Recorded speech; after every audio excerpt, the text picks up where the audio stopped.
How to Never Have Cancer. It's a headline that grabs attention. I'm going to start with the hard truth. No strategy can absolutely guarantee you'll never get cancer. What I will show you are 20 evidence-informed, practical ways to dramatically lower your risk. Approaches that target the underlying biology scientists increasingly point to as central to prevention. Mitochondrial health, metabolic balance, immune surveillance, inflammation control, and reduction of environmental exposures. I'll explain the why, the how, and the important safety caveats so you can make smart, clinician-guided choices. I'm a clinician-minded biohacker at heart. I read the literature, I follow mechanisms, and I apply pragmatic interventions to real people. Over decades of work, I've seen how small, consistent decisions compound. The mitochondrial or metabolic perspective on cancer doesn't replace genetics or standard oncology.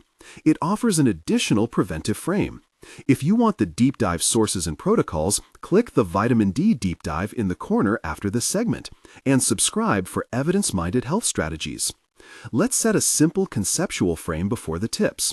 The traditional story of cancer centers on DNA mutations and killing mutated cells. The metabolic or mitochondrial model adds another layer. When mitochondria are damaged or stressed, cells shift from efficient oxygen-based energy, oxidative phosphorylation, toward less efficient fermentation-like pathways. This creates an internal environment, low oxygen utilization, higher reliance on glycolysis, higher reactive oxygen species, chronic inflammation, that favors uncontrolled growth. Clinically, we see echoes of this in PET scans, which light up where cells are using a lot of glucose. At the same time, immune surveillance, especially the role of natural killer, NK cells, and other innate immune components, declines when vitamin status, chronic inflammation, or metabolic dysfunction supplant balance. So protecting mitochondria, improving metabolic flexibility, and bolstering immune function are sensible, evidence-supported targets for lowering risk. Some elements have robust data, others are emerging. I'll label those distinctions as we go. Now the 20 practical, prioritized tips, grouped into clear themes. For each one, I'll tell you why it matters, how to start safely, and who should check with a clinician before changing course. Immune and Micronutrient Foundation. 1. Optimize vitamin D. Vitamin D plays a measurable role in immune regulation, cell differentiation, and inflammation control.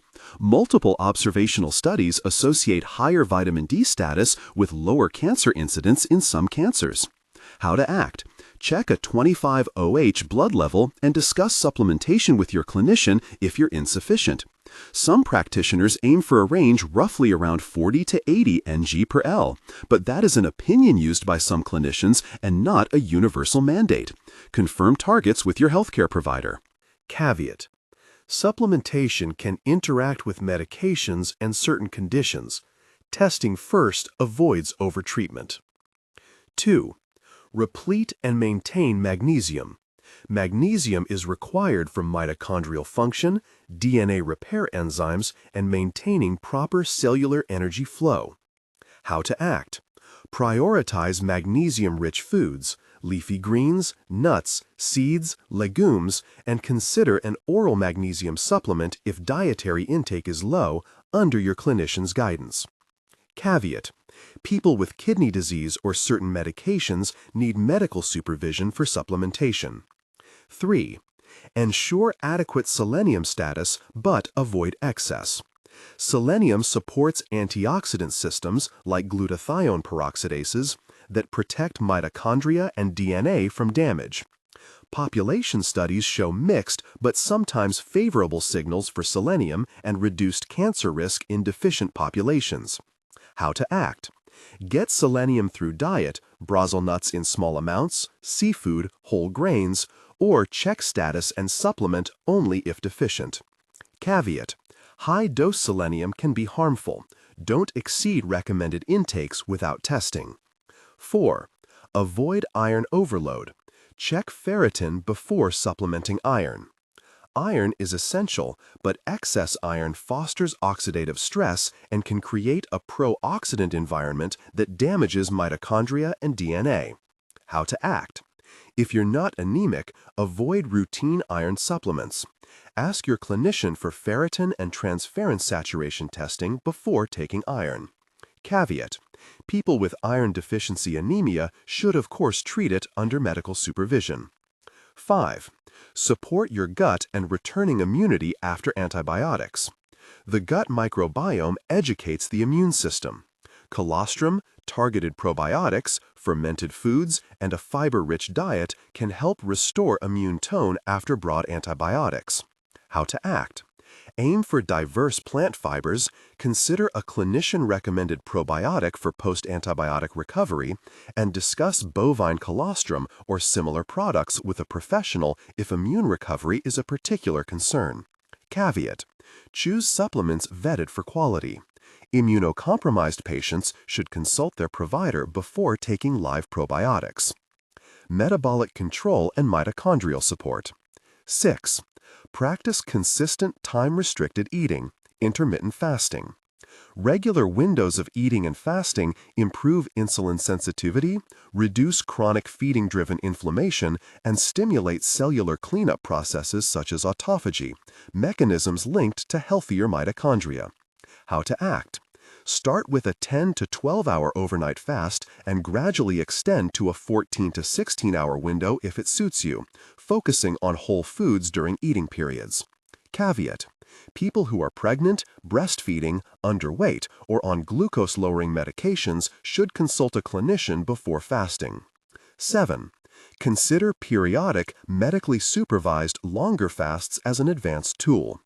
Emerging evidence shows that longer fasts can stimulate deeper autophagy and reset certain metabolic parameters, which may support mitochondrial renewal.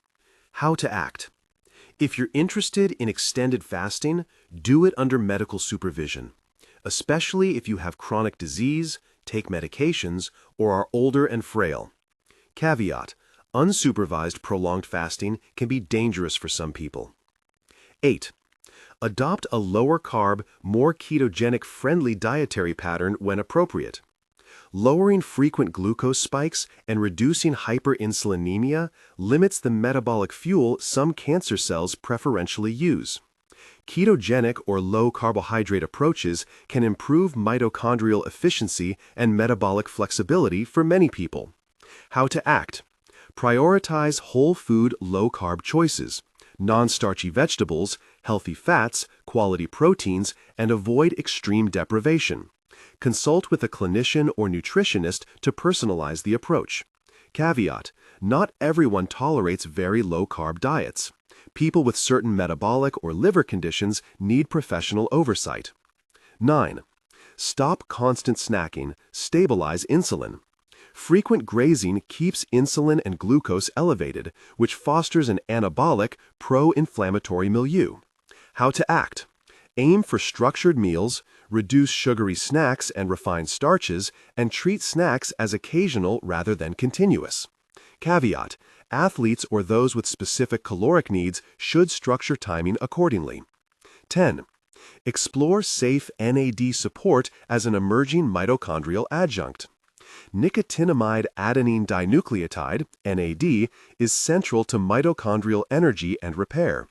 Precursors like nicotinamide riboside, NR, or nicotinamide mononucleotide, NMN, are being studied for mitochondrial support. How to act: consider these agents as experimental. Discuss potential benefits and unknowns with your clinician and prefer products tested for purity.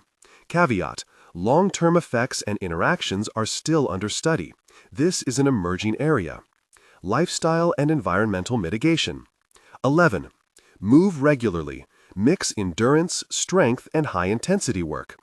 Exercise increases mitochondrial biogenesis, improves insulin sensitivity, lowers chronic inflammation, and enhances immune surveillance. How to act: combine regular aerobic activity with resistance training and occasional higher intensity intervals. Consistency beats intensity for most people. Caveat: start gradually if you're new to exercise or have cardiac risk. Consult your clinician. 12. Use cold exposure judiciously to stimulate mitochondrial resilience.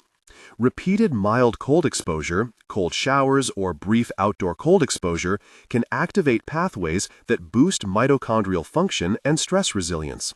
How to act.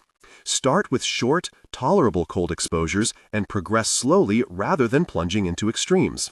Caveat: those with cardiovascular disease or other conditions should check with a clinician before regular cold therapy.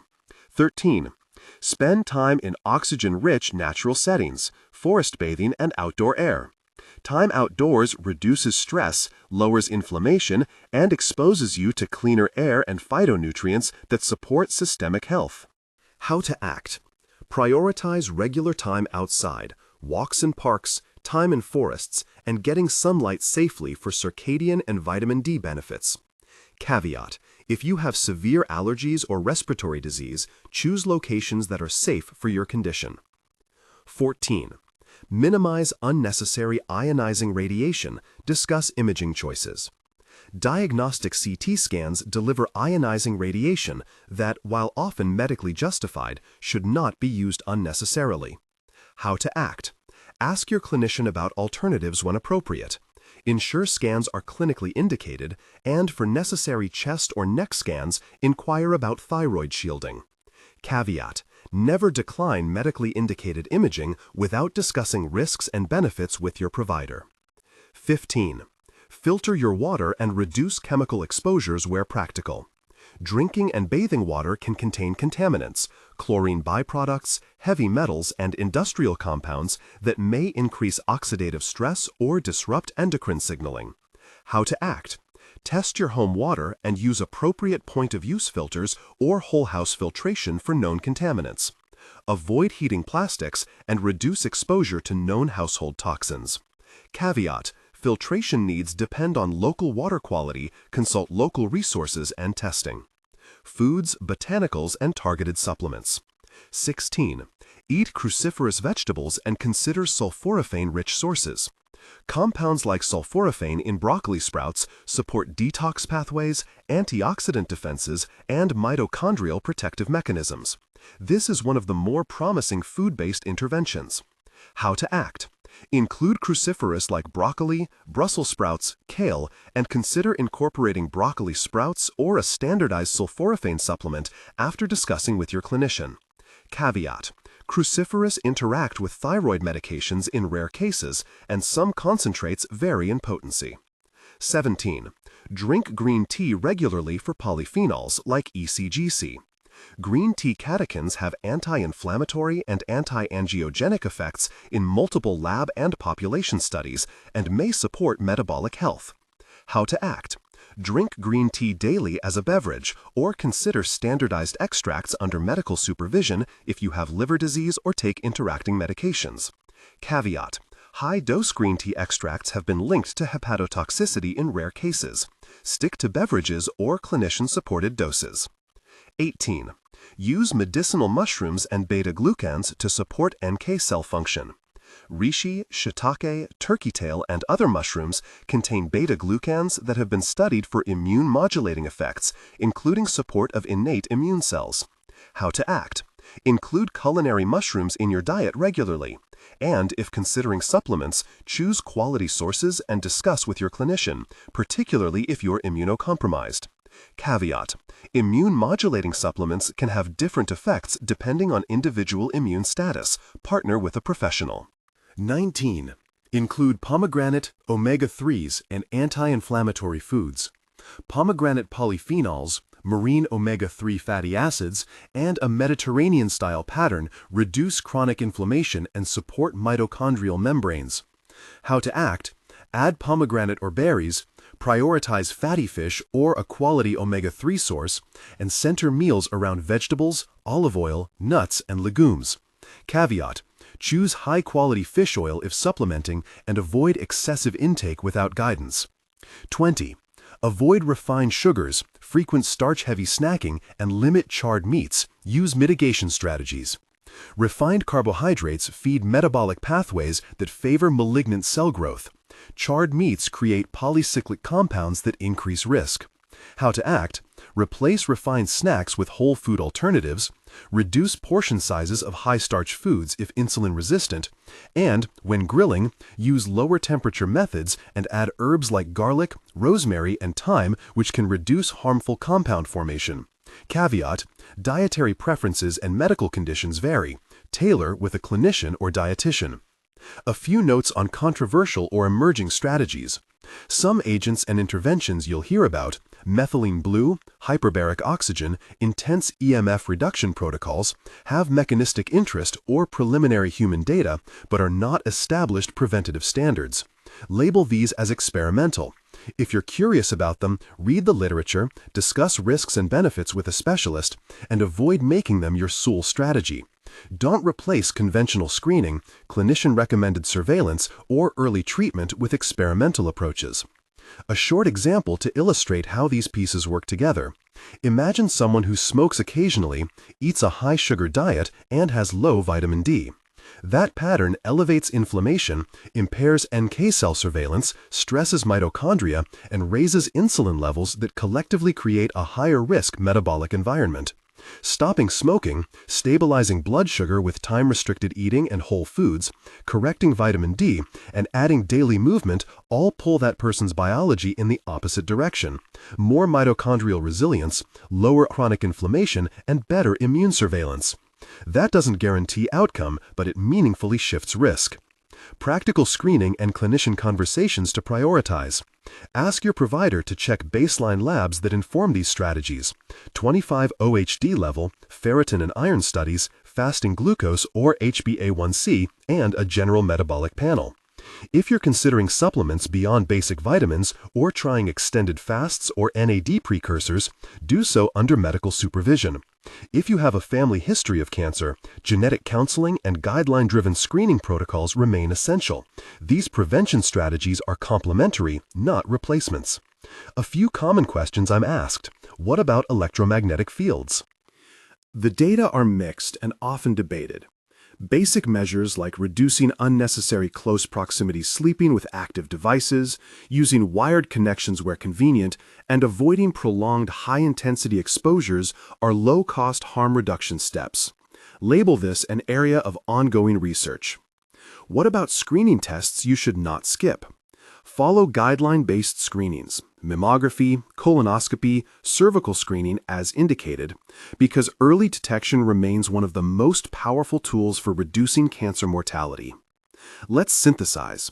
These 20 strategies converge on 4 biological goals: protect and renew mitochondria so cells favor healthy oxidative metabolism, reduce chronic inflammation that creates fertile ground for dysregulated growth, stabilize metabolic signals, glucose and insulin, that feed proliferative pathways, and bolster immune surveillance so nascent abnormal cells are recognized and eliminated. Applied together, they create a metabolic and immunologic environment that makes cancer initiation and progression less likely. Again, lower risk is not zero risk. Safety and ethics matter. If you're already on chronic medications, pregnant, breastfeeding, frail, or under active oncologic care, discuss any major changes with your clinician. If you're under active cancer treatment, do not abandon guideline-driven oncology in favor of unproven strategies. These approaches are about prevention and supportive care, not primary cancer therapy, unless part of a supervised clinical program. Final practical checklist you can take away today. Get a vitamin D test and discuss correction if low. Prioritize sleep and daily movement. Reduce refined carbs and snacking. Add cruciferous vegetables and green tea. Filter your drinking water. Avoid unnecessary CT scans, and speak to your clinician about iron status before supplementing. Small, consistent habits compound. If you want the full list of studies, specific protocols discussed in the literature, and clinician-vetted resources, you'll find a carefully curated resource page linked in the description with citations and safety notes. Talk to your doctor before starting any major change, especially fasting, new supplements, or anything that could interact with existing treatments.